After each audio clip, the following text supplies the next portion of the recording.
अस्सलाम दोस्तों, inside bye मौसम फकर में खुश आमदीद। जनाब, एक मरतबा फिर चीन की तरफ से हलचल मचा दी गई है। चीन के सोशल मीडिया और चीन के सोशल मीडिया के वो अकाउंट्स जो ख़ास तौर पर जिनको हम PLA से यानी पीपल्स लिबरेशन आर्मी, जो कि चीन की इस वक्त असल हुकूमती ताकत है या रियासती ताकत है,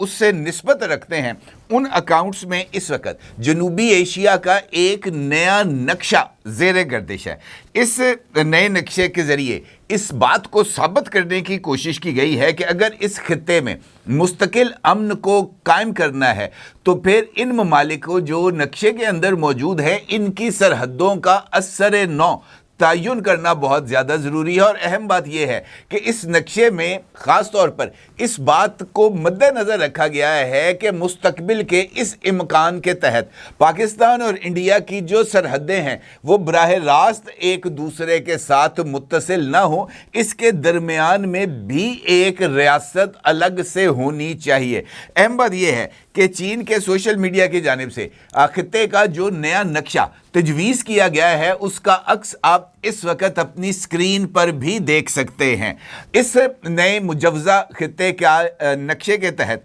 जम्मू कश्मीर के अलावा इंडियन रियासत हिमाचल प्रदेश, उसका एक बड़ा हिस्सा पाकिस्तान में शामिल किया गया है। खालिस्तान के क़याम को, जो कि सिखों का एक मुतालबा है कि जनाब भारतीय पंजाब के अंदर उनकी एक अलग रियासत होनी चाहिए, तो इस नए नक्शे में पाकिस्तान और इंडिया के दरमियान एक नई रियासत को कायम करने की जो तजवीज़ है या एक ऑप्शन है उसको रखा गया है। और मुजवज़ा खालिस्तान के रियासत के अंदर भारतीय पंजाब, हरियाणा और राजस्थान का एरिया इसके अंदर शामिल किया गया है। इसी तरीके से बांग्लादेश की सरहदों को भी असर नौ मुरतब करते हुए ग्रेटर बांग्लादेश की बुनियाद रखी गई है। और इसके अंदर नॉर्थ ईस्ट इंडियन जो स्टेट्स हैं जो कि बांग्लादेश से ताल्लुक़ रखते हैं, यानी इंडिया का जो बंगाल का एरिया है, उसके साथ मालाबार और केरला के इलाकों को भी ये जो ग्रेटर बांग्लादेश है इसमें शामिल किया गया है। इसी तरीके से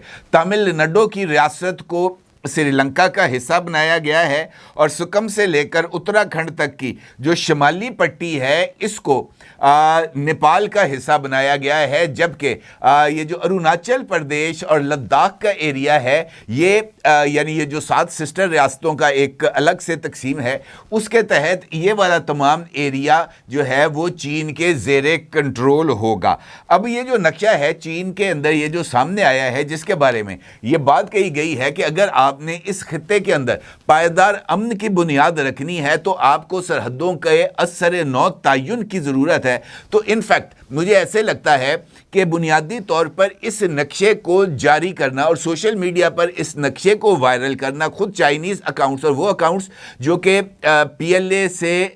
निस्बत रखने वाले अकाउंट्स समझे जाते हैं, इनफैक्ट ये एक नई सोच या एक नई गुफ्तगू के आगाज़ का एक नुक्ता समझा जा रहा है। और चीन में चूँकि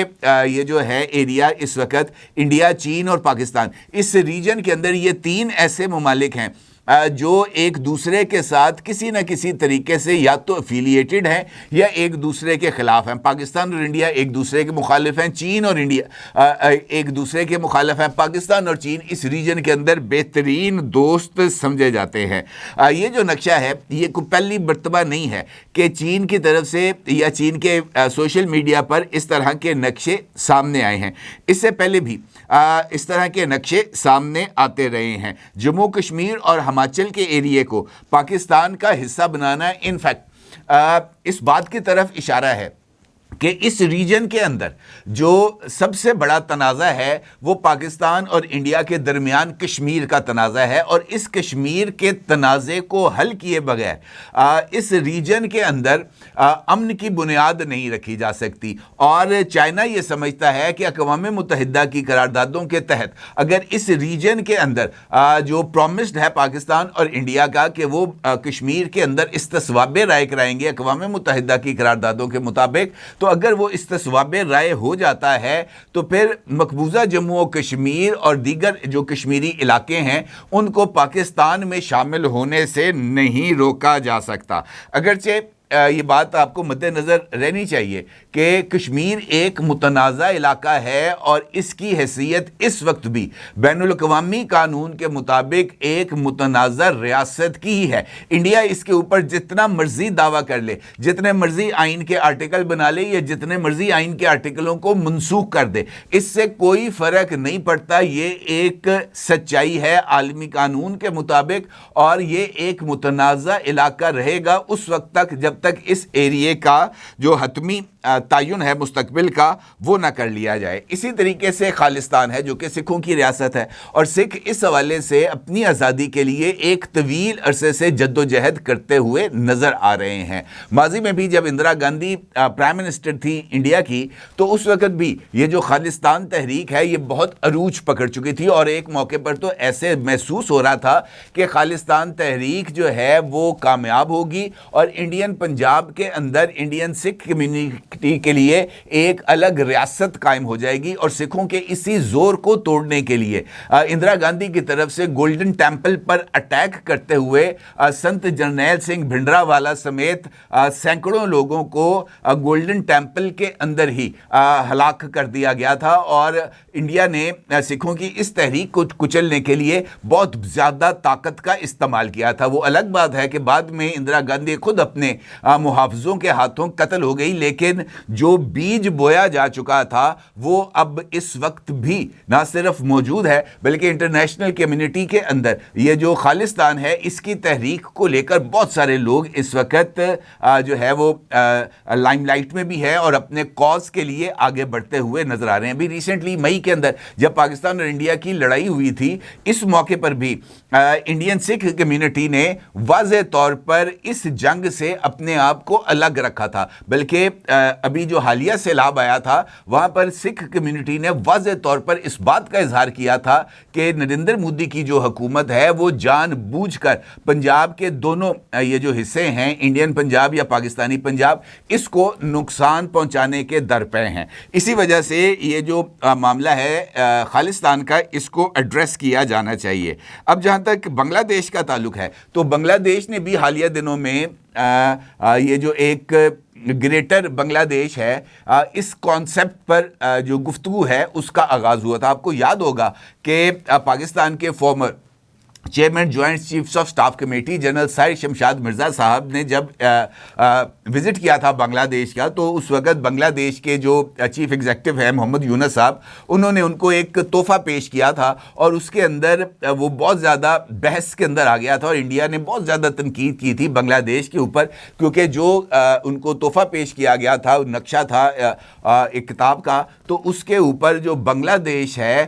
वो इंडियन जो हिस्से हैं जिस पर बांग्लादेश ये कहता है कि ये हमारे हिस्से हैं इसके ऊपर इंडिया ने कब्जा किया हुआ है तो उन्होंने एक ग्रेटर बांग्लादेश उस नक्शे के अंदर वो शामिल था और इस मामले को लेकर बहुत ज़्यादा लहदे हुई थी। तो इंडिया और बांग्लादेश के दरमियान इस वक्त चूँकि एक आइडियल रिलेशनशिप्स नहीं है जो शेख हसीना वाजिद के दौर में थे, इस वक्त बांग्लादेश और पाकिस्तान ये दोनों ना सिर्फ सेम पेज पर हैं बल्कि पाकिस्तान बांग्लादेश की हर लेवल पर सपोर्ट कर रहा है। ये आईसीसी T20 वर्ल्ड कप के अंदर पाकिस्तान ने जिस तरीके से बांग्लादेश का साथ दिया है वो अपनी मिसाल आप है। बांग्लादेश को के मैचेस श्रीलंका मुंतकिल ना करने पर पाकिस्तान की तरफ से आईसीसी का ये जो टूर्नामेंट है इसमें इंडिया के खिलाफ मैच खेलने से इनकार कर दिया गया था। सुना है कि आज कोई मुलाकात होने जा रही है, आईसीसी का कोई इजलास है और बांग्लादेश क्रिकेट बोर्ड के सरबराह भी पाकिस्तान आ रहे हैं तो इस मामले में भी कुछ पेशरफ्त होने जा रही है। इसी तरीके से